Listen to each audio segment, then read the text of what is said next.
عشان كده ايه احنا حضرتك دلوقتي على البث المباشر على برنامج الكلاب هاوس، نادي الحوار المسيحي. فحضرتك مرحب بيك معانا، وحضرتك في 100 مستمع بيستمعوا لحضرتك.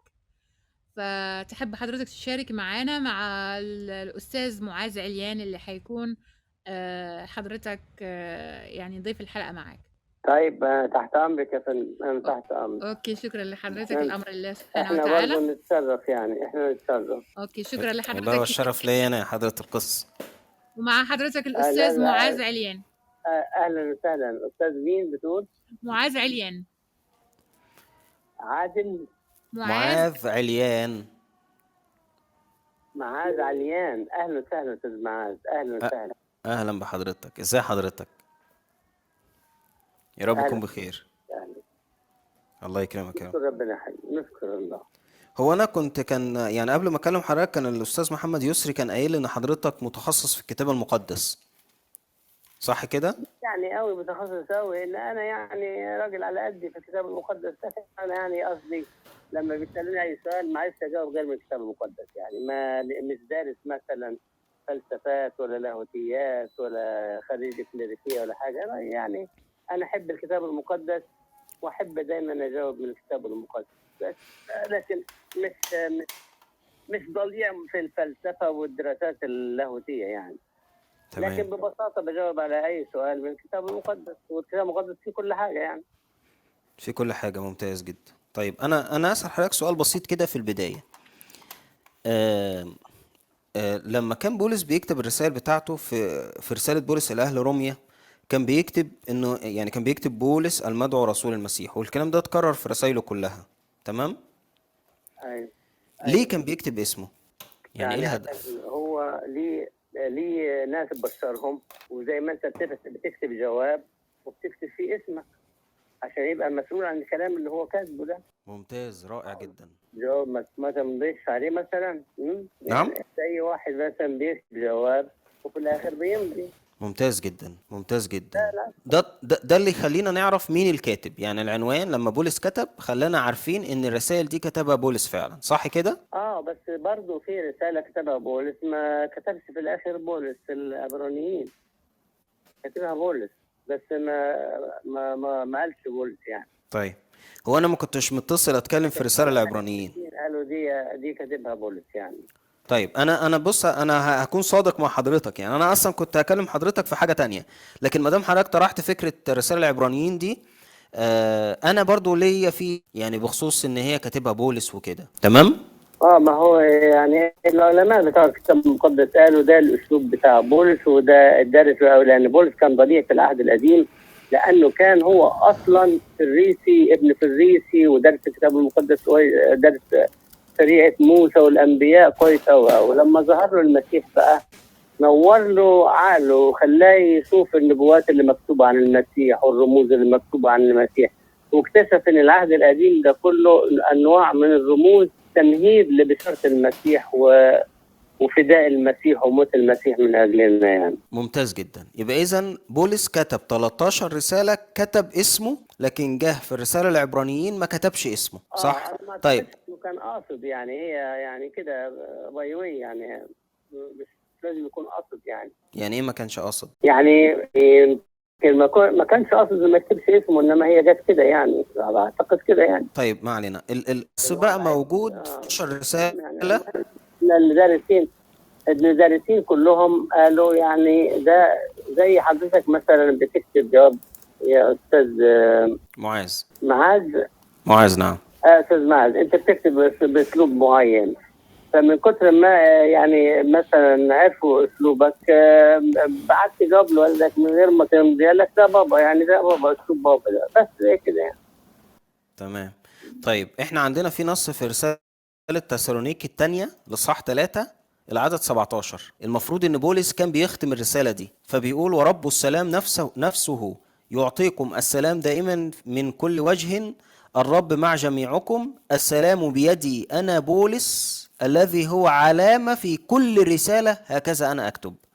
معنى النص ده ان بولس بيقول السلام بيدي انا بولس، وبولس ده اللي هو علامة في كل رسالة، وراح قايل هكذا انا اكتب. فهل النص ده بيؤكد ان كاتب الرساله العبرانيين مش هو بولس، لان بولس مش مكتوب اسمه في الرساله؟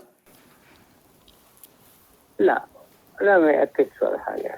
ازاي؟ طب ما هو بولس نفسه بيقول ان انا اسمي لازم يبقى مكتوب في كل رساله. مش لازم في كل رسالة يعني، في كل رسالة يعني هو، لكن هو كتب رسائل كتير وقال لنا في كل رسالة بس الاسم يعني، لكن مش لازم يعني في العبرانيين ما كتبش يعني. هو موضوع انه مين كتب رسالة العبرانيين دي موضوع اتكلموا فيه علماء الكتاب المقدس، وقالوا يعني 99.9 دايرة في المية بولس الرسول. طيب انا ممكن اجيب لك عشرات المراجع المسيحيه بتقول ان كاتبها مش معروف. الدكتور القس فهيم عزيز اللي كان ماسك كليه اللاهوت الانجيليه تقريبا في التسعينات طب انت قال ايه ان يعني؟ طب هسألك سؤال يعني، ايه الهدف من الموضوع ده؟ افرض اني مش بولس اللي كتبت يعني، قول لي ايه الهدف يعني؟ ما انا عايز اعرف مين بقى اللي كتبها. سؤال يعني. ايه هدف السؤال انت يعني؟ عايز مني ايه؟ انا عايزك. انا اللي عايز اعرف، افرض اني مش بولس كتبت، انا مكتوبه عن واحد من رسل المسيح. حلو، ايه الدليل بقى ان هو من رسل المسيح؟ في دي يعني.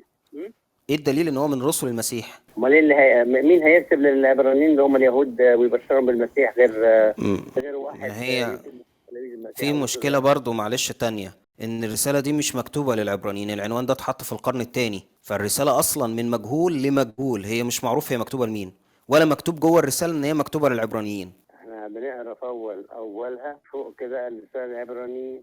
ايوه ماشي، ما العناوين دي اتحطت في القرن الثاني ده على فكره، ده بحسب كلام علماء. يعني انا ممكن اجيب لك مراجع مسيحيه بتؤكد هذا الكلام. لا لا لا، انت قاري مراجع اكتر مني مليون مره. انا بقراش مراجع، انا بقرا كتاب مقدس بس عايز اقول لك طيب الكلام سؤال. مكتوب موجه لليهود، واليهود هم العبرانيين يعني.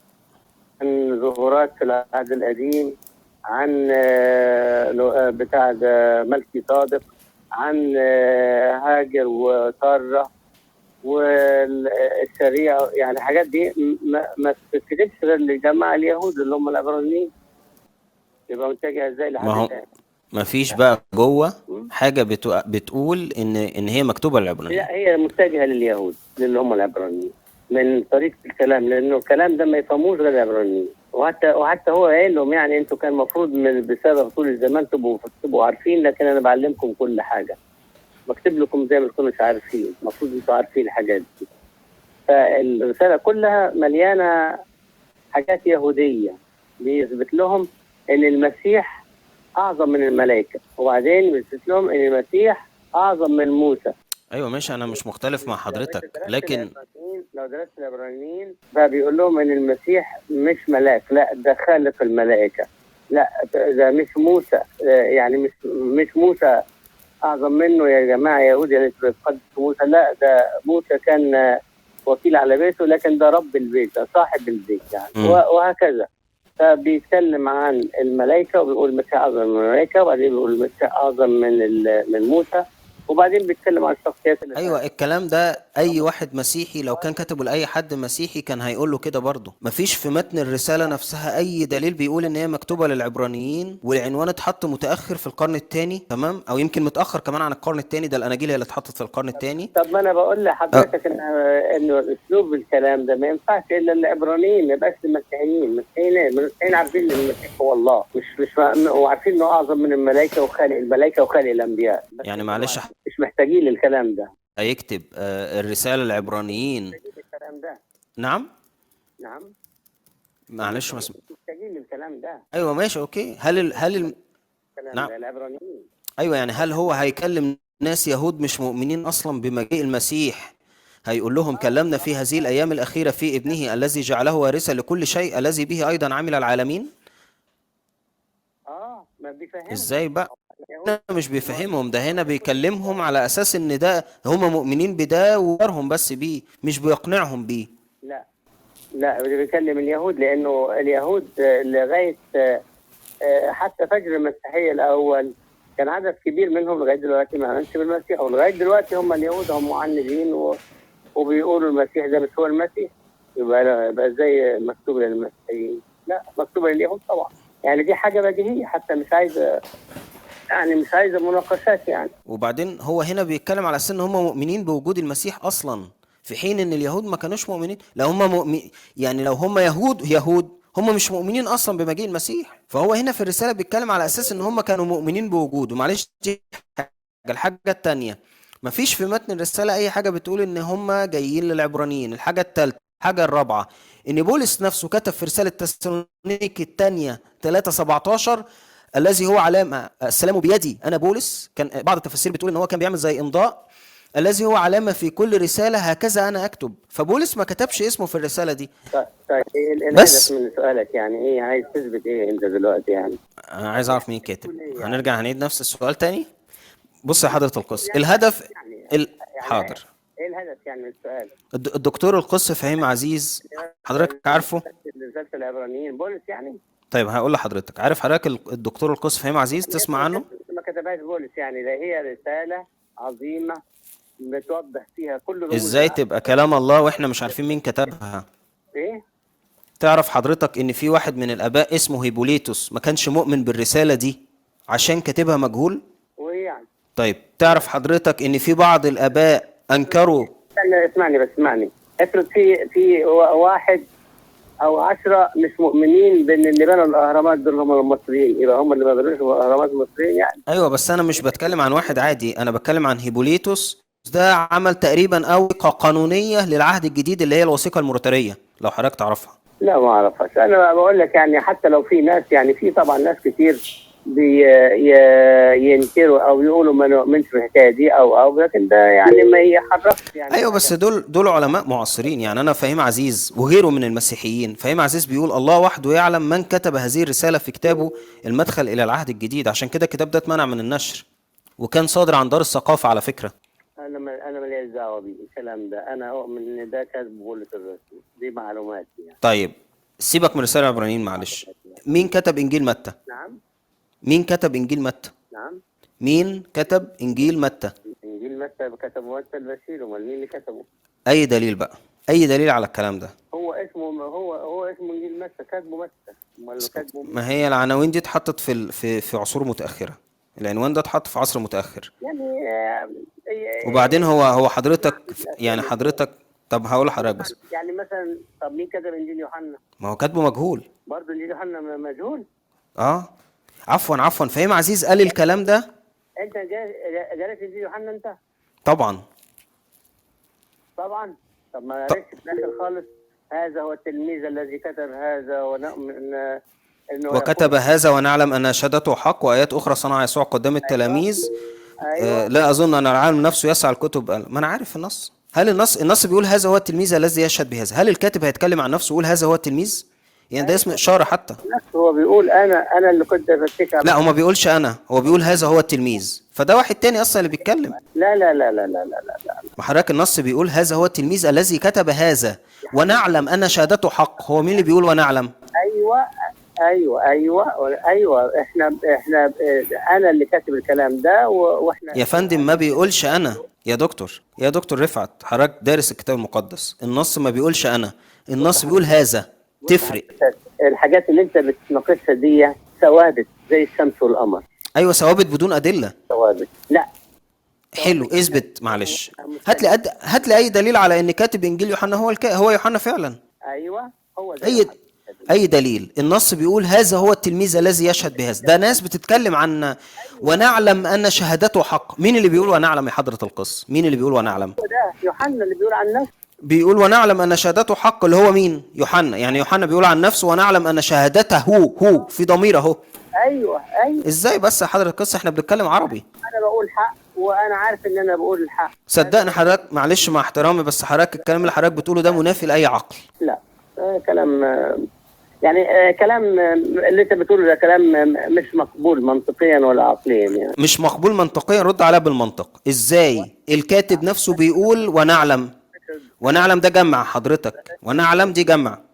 بقول لك انا ما عرفش ارد بالمنطق والفلسفه. انا بقول لك رد بالانجيل. اللي كتب انجيل يوحنا ده هو يوحنا، وكده في الاخر عشان لا ازاي ما فيش زي هذا هو التلميذ الذي كتب هذا. يا فندم مين اللي هيتكلم عن نفسه ويقول هذا هو التلميذ؟ يعني حضرتك تتكلم عن نفسك وتقول هذا هو الدكتور رفعت؟ ازاي؟ ايوه لان هو كاتب من الاول. يا دكتور اللي كتب كذا وكذا وكذا وفي الاخر بيقول هذا هو اللي كتب. دكتور بص معلش، الناس سامعيننا دلوقتي، والتسجيل ده يعني موجود، والناس هتقعد تسمع. انا بص حضرتك، انا ما عرفتش اجاوب غير من الانجيل.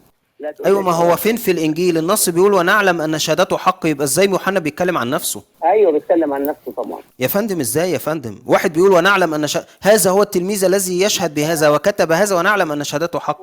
عارف حضرتك ده اسمه ضمير الغائب، ده حد مش موجود اصلا، حد بعيد، مش هو اللي بيكتب. لما تقرا رسايله، اسمعني بس، لما تقرا رسايله تلاقيه كده برضه في الرسائل بتاعته كده كاتب كده، اسلوبه كده هو في الرسائل بتاعته. لا مش اسلوبه، والدليل على كده ان في الرؤيا عادي بيتكلم بصيغة المتكلم. طب اقرا الرسائل الثلاثه. طيب والرؤيا؟ والرؤيا واضح خالص برضه. لا الرؤيا كان بيتكلم بصيغة المتكلم، ورأيت فإذا في وسط مش عارف ايه، ورأيت كذا وذهبت، بيتكلم، هو اللي بيتكلم، بيقول ورأيت وفعلت وهكذا. يعني ده بفرض يعني ان هو الكاتب. لكن في انجيل يوحنا اللي انا عايز اقوله ان مستحيل يكون كاتب انجيل يوحنا هو يوحنا، لان ببساطة مفيش ولا نص جوه الانجيل بيقول كده. ده اولا اسمعني معلش، طب اسمعني. خلاص، ما انا رافض الفكر ده، انا رافضه. ما هو حضرتك انا ما كملتش الفكرة عشان حضرتك تقول لي رافضها ولا لا. حتى ما تكملهاش، انا رافضها يا انجيل يوحنا. ما هو رافضها بدون دليل يا حضرة الدكتور. بس خلاص، لا كلام حضرتك مع احترامي شخصك غير مقبول. يعني هو اللي كتب. ايوه غير مقبول. كلمني على فكرة، علماء المسيحية نفسهم بيقولوا ان احنا مش عارفين مين الكاتب. ماليش دعوه بعلماء المسيحيه. الدكتور القس فهيم عزيز قال كده باللفظ، الله وحده يعلم من كتب هذه الرسالة، الانجيل عفوا، وما قالش كده على الرسالة العبرانيين، ده اوريجانوس هو اللي قال كده، معلش للتصحيح بس. انا مالي، انا ماليش دعوه ما هو حضرتك يا حضرة القس، هو ده دكتور وراجل باحث ماشي، مش هيجاملني. انا ماليش دعوه بالرسائل. انا بقول لك. طب خلاص اثبت لي من النص. ما اعرفش غير الانجيل وبرد عليك بالانجيل. ايوه ماشي، اثبت لي بقى من النص، هل في اي حاجه جوه انجيل يوحنا بتقول ان كاتبه هو يوحنا؟ بل بالعكس، ده كان بيتكلم عن نفسه بصيغه الغائب في انجيل يوحنا 13:23. طب هقول لك النص بس، وكان متكئا في حضن يسوع واحد من تلاميذه. الايه اخر كلامه يثبت ان هو يوحنا اللي كتب. يا فندم ده النص ده باتفاق علماء المسيحيه بالكليه بالاجماع بيقولوا ان النص ده اضيف اصلا على الانجيل. البابا توادرس قال كده، القمص تدرس يعقوب قال ان الايتين دول مضافين، محدش اصلا بيقول ان ده كلام يوحنا يا حضرة القس. اسمعني يا حبيبي، مئات القديسين عاشوا مئات السنين وعارفين وقالوا ان ده يوحنا اللي كاتب. مين؟ اذا كان تلميذ يوحنا نفسه ما قالش كده، بوليكاربوس القديس بوليكاربوس بحسب ايمان المسيحيين هو بنفسه ما قالش ان كاتب انجيل يوحنا هو يوحنا الحبيب، وده تلميذ يوحنا نفسه. يبقى ازاي الاباء القديسين قالوا كده؟ قال لك الكلام ده. هو ليه رسالة واحدة لم يذكر فيها أصلا إنجيل يوحنا على الإطلاق، ولم ينقل عنه أحد من الآباء. لا هو يوحنا الحبيب اللي كتب إنجيل يوحنا. طب ما أنا بقول لحضرتك بوليكاربوس تلميذ يوحنا نفسه ما قالش الكلام ده، حضرتك جبته منين؟ يعني إحنا برضو الكلام اللي أنت بتقوله ده أنا مش قابله يا حبيبي خلاص. ما هو أنت بتقول لي الآباء القديسين رجعنا لهم لقيناهم ما بيتكلموش عن كاتب إنجيل يوحنا، ولا قالوا إن يوحنا كتب إنجيل من الأصل، وده تلميذه المقرب. اسمعني اتفضل. اسمعني. احنا لينا دلوقتي 20 قرن، صح؟ مش سامعك معانا دلوقتي ايه؟ لينا 2000 سنة دلوقتي، مش كده؟ هو ايه اللي 2000 سنة مش سامع؟ الكتابات يقولوا كما كتب القديس يوحنا في انجيله، القديس يوحنا في انجيله، خلاص مش هتيجي حضرتك دلوقتي تقول لي مش هو يوحنا اللي كتب. ايوه هم بيقولوا كده، لكن حضرتك قلت انا مرجع الانجيل لوحده، صح؟ مش ده كان كلام حضرتك في الاول؟ ايوه. طيب لو احنا رجعنا للانجيل لوحده مش هنلاقي الكلام ده موجود فيه حضرة الدكتور. لا ما انا بقول لك ده طريقه اسلوبه، ما هو اسلوبه كده في الاخر دايما. ما هو حضرتك هو اسلوبه ده انت جبته منين اسلوبه؟ هذا وراء هذا يبقى ايه؟ يبقى مين بيتكلم عن مين؟ هو ده حد احنا مش عارفينه بيتكلم عن حد، احنا برضه مش بيقول هو التلميذ. هو اصلا النص كمان ما بيقولش ان ده تلميذ، ان ده يوحنا، هو بيقول هذا هو التلميذ كمان، ما قالش مين التلميذ ده. لا لما كان مثلا في العشاء السري ويوحنا بص التلميذ الاخر الذي كان يسوع يحبه اهو، ولما يقول لك فين في النص ان يوحنا هو التلميذ اللي بيحبه يسوع؟ استنى بس. ما هو حضرتك انا عارف النصوص اللي حضرتك هتجيبها، هل في نص واحد بيقول ان التلميذ الذي بيحبه يسوع هو يوحنا؟ مفيش. ايوه في. هات لي نص واحد. ادرس كويس بس. صدقني انا قارئ الانجيل يوحنا ده كتير جدا وقرأت تفاسيره، وانا بقول لحضرتك مفيش تفسير مسيحي واحد بيقول ان النص اللي هو بيقول هذا هو التلميذ الذي يشهد بهذا وكتب هذا ان ده كتبه يوحنا. ما حدش مسيحي بيقول كده، ما قراتش تفسير ابدا بيقول، حتى تدرس يعقوب ملطي القمص الارثوذكسي ما قالش كده. انا ماليش دعوه، خلاص ماليش دعوه انا بيهم، خلاص انا مش مقتنع بالكلام ده، خلاص انت عايز تقنعني بحاجه انا بقول لك غلط. ما هو حضرتك برضو بتقنعني ان في واحد بيتكلم عن نفسه بيقول هذا هو التلميذ الذي يشهد بهذا حضرة القس. ايوه وعلى فكرة الحال نفسه في وضع انجيل متى، يعني برضو انجيل متى احنا مش عارفين مين كتبه يا حضرة القس. ازاي نبقى مؤمنين جهول مش عارفين مين كتبه يا حضرة القس؟ ما فيش كلام من كده، دي حاجات موروثه كده زي ميراث، زي ما هو حاجات موروثة. انت قلت مرجعك الكتاب المقدس. قول لي مين بنى الاهرامات؟ اللي كتبوا جواها هم اللي بنوها. يعني بتوع الصين يمكن جم بنوها. طيب انا يا حضرة القس احنا بنتكلم في دين، الاهرامات دي الفراعنة بنوها ولا اي حد بناها مش قضيتنا، احنا بنتكلم في دين. وده حضرتك يا حضرة القس ممكن بس اقول لك جملة؟ مفيش اختلافات عليه. طيب ممكن جملة؟ حاجات مسلمات. بص يا حضرة القس، انا سألتك في الاول خالص قلت لك ليه بولس بيكتب اسمه، فقلت لي ما هو بينقل كلام ربنا، فلازم يعني ايه نبقى عارفين مين اللي بيكتب الكلام ده عشان نبقى عندنا ثقة. احنا مش عارفين مين كتب الاناجيل. لا ما يجراش حاجه، هو واحد كتب الرساله وكتب اسمه واضح بالاسلوب ان ده رسالته، هو ايه يعني ايه المشكله يعني؟ يا فندم حضرتك عرفت ازاي اسلوبه اذا كان هو ما كتبش الا كتاب واحد؟ يعني كاتب انجيل متى، كاتب انجيل مرقس، هو كتاب واحد اللي كتبوه، يبقى ازاي هتعرف من اسلوبه؟ ليه؟ خلاص انا مش عايز حضرتك ترهق نفسك وترهق ذهنك وترهقني انا معك. والله انا شخصيا مش مرهق يا دكتور، انا بصراحة يعني انا حزين لان احنا حضرتك يعني مش عارف، كأن حضرتك بتقول لي لازم تبقى مؤمن ايمان اعمى بان الكتبة هم كده وخلاص بدون دليل. فده شيء يؤسف بصراحة، شيء مؤسف. احنا دي مسلمات بدون ادلة، مسلم اعمى يعني، معلش انا اسف في اللفظ. معلش خلاص هو كده يعني، هو كده وخلاص يعني، مش لازم يكون في دليل يعني ولا ايه؟ وبعدين انا بقول لك، ما انا حتى جبت لي 100 دليل، انا بقول لك احنا متسلمين كده من الاباء من مئات السنين، ما تجيش. هو حضرتك انت تسلمت انجيل متى من الاباء، ممكن تقول لي انجيل متى اتكتب باي لغة؟ كله باليوناني اللي على عهد جديد كتب باليونانية وترجم بالعربي، ما عدا انجيل متى. انجيل متى المفروض متى العشار كتبه بالعبري، ده كلام الاباء اللي حضرتك بتقول ان انت تسلمت الكتاب منهم. ايوه يعني ايه يعني ايه المشكلة يعني؟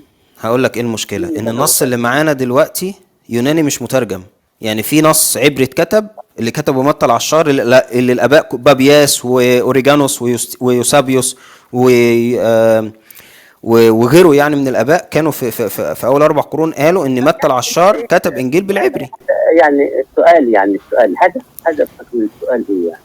السؤال عايز تقول لي اللي كتب انجيل متى مش متى، طب وبعدين يعني؟ لا، اللي انا عايز اقوله ان متى العشار كتب الانجيل ده ضاع، وفي حد تاني كتب انجيل يوناني اللي موجود بقى معانا دلوقتي، لان العلماء لما درسوا انجيل متى اللي معانا دلوقتي قالوا ان ده يوناني مش مترجم. ده على فكرة ممكن ترجع لتفاسير كتير جدا جدا. الدكتور القس موريس توادروس قال الكلام ده في كتاب المدخل العهد الجديد، وكذا واحد من علماء المسيحية قالوا الكلام ده، وفهيم عزيز قال نفس الكلام، دائرة المعارف الكتابية قالت نفس الكلام. اتفضل. حضرتك مؤمن بكده، انا مش مؤمن بكده. لا انا ناقل من كلام علماء المسيحية، ده مش ايماني. بس خلاص ماليش دعوة برضه، لا ماليش دعوة برضه بيهم. طيب خلاص، يبقى مين كتب انجيل متى؟ متى بس. ايه الدليل بقى؟ ولا حاجة. مفيش اي دليل؟ لا مفيش اي دليل، لكن هو ده الدليل، هو انجيل متى كاتبه متى من زمان، احنا عارفين كده. ما هو انا قلت لحضرتك من زمان، حضرتك عارف ان متى العشار كتب بالعبري، وده كلام الاباء اللي حضرتك بتقول ان انت تسلمت منهم الايمان. يا سيدي انا فاهم، انت بتقول انت راجل متبحث في الدراسات، انا بقول لك الايمان اللي احنا عايشين عليه. انا ما بسالش على الايمان يا حضرة القس، انا بسال على الدليل، انا عايز دليل على الايمان. ماليش دعوه انا مش عايز بالدليل، انا في مليون دليل جوه قلبي ومليون دليل علشان انا اختبرت كلام الانجيل وشفته مظبوط وعمل معايا ايات ومعجزات وغير قلبي وغير ناس وعمل معجزات. الانجيل ده صح، كتبوا مين؟ كتبوا خلاص يعني هو تسليم كده وخلاص وما فيش اي دليل على حاجه. ماشي يا دكتور، احنا بنشكرك جدا. اللي انت عايزه. العفو. شكرا.